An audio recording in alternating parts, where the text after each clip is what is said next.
Distinguished guests, ladies and gentlemen, good evening. Anyang haseyo.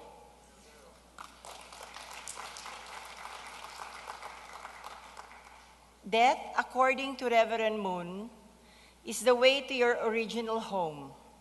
When going there, what sort of gift are you taking with you? If you think of this at least once, you cannot waste a single moment. This was one of the beliefs that had inspired Father Moon, the late Reverend Dr. San Myang Moon, to realize what many brilliant leaders of this generation have only dreamt about. As one of the great thinkers of our time, Reverend Moon postulated one of the most provocative and yet perhaps the most practical way of achieving world peace by uniting all of mankind in a global community bound in true love, beyond nationality, beyond religion, beyond ethnicity, or beyond culture through interfaith dialogues and communal understanding. When my husband Joe and I first met Father Moon many years ago, I was immediately absorbed by his personal charm and thoughtful perception of his sublime mission of promoting world peace. And like all of you, I too am a benefactor of his inspiring benevolence and grace, because he was the one who introduced me to the spiritual world that literally helped save me from an unspeakable agony. The greatest misfortune of my life happened on the eve of December 16 in 2004, when my youngest 16-year-old child, Casey, died in a fire that also gutted our home. Her untimely death was so painful, it left me desperately grieving and wanting to end my life.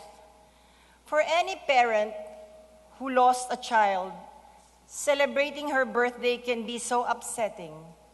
Fortunately, on the occasion of our daughter's first birthday after she died, Joe and I were invited by Father Moon and Mother Moon to a convention here in your lovely country. And it was then when I heard the wise counsel of Father Moon regarding life, humanity, and the spiritual world.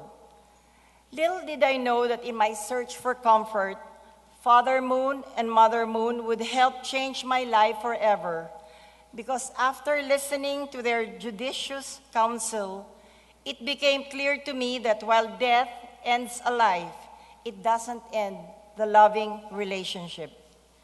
Moreover, Mother Moon, our true mother whose natural compassion remains boundless, also felt the intense grief in my heart and was kind enough to introduce me to a high Korean spiritual director named Timonim. While I was talking to Timonim with the help of our friend and interpreter Julia Kim, I suddenly felt a heartbeat literally leaped out of my heart. According to Timonim, that heartbeat was my daughter Casey, who was buried deep inside her mother's heart, my heart. Through Timonim, my daughter Casey asked me to give her up, because if I won't, I certainly would die of grief.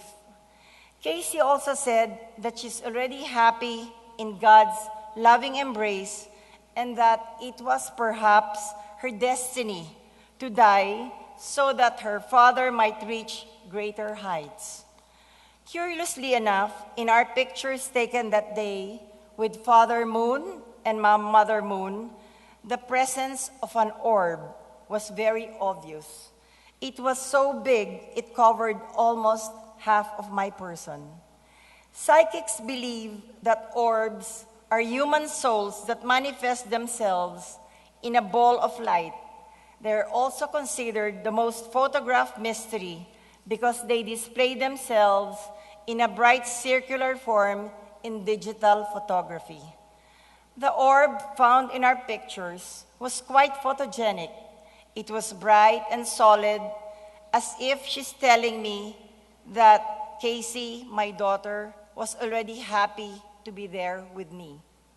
Because of Father Moon and Mother Moon, it became easier for me to accept the death of my daughter Casey, as I learned that there is an all-embracing God who will never depart us, and someone outside of us who is going to come to our rescue so that we and our loved ones will meet again and will live happily ever after. After realizing that my daughter Casey is in a better place, an unbelievable peace came into my heart. I began to dream again and try to turn life's challenges into opportunities that will make a difference in someone's life. When I came back to our country, the Philippines, I decided to bond with other mothers who, like me, have been deeply wounded by the untimely death of their children. And together, we transformed our grief into a miracle of renewal by reaching out and giving hope to our fellow orphaned mothers. 2 years after the death of my daughter, I also opened a national healing center in Metro Manila, Philippines, the first of its kind in our country, that gives free counseling and psychosocial support to orphaned parents.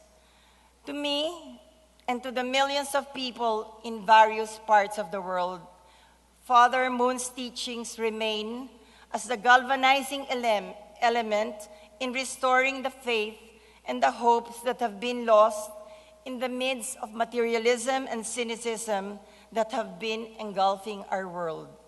That's why today, those of us who have remained earthbound and who still struggle with the pain and the void he left behind, still find the resolve to move on by gathering together not only to celebrate him, but also to perpetuate his splendid legacy in promoting one family under God.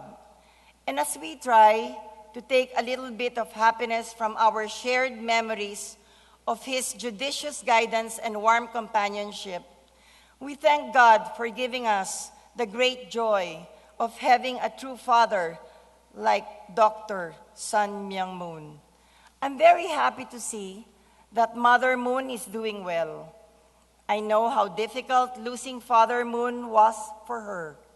But then we all know that Father Moon is always watching her and their sons and daughters as they continue in promotion of his ideologies in fostering a united, prosperous, and peaceful world. Thank you very much and have a good evening.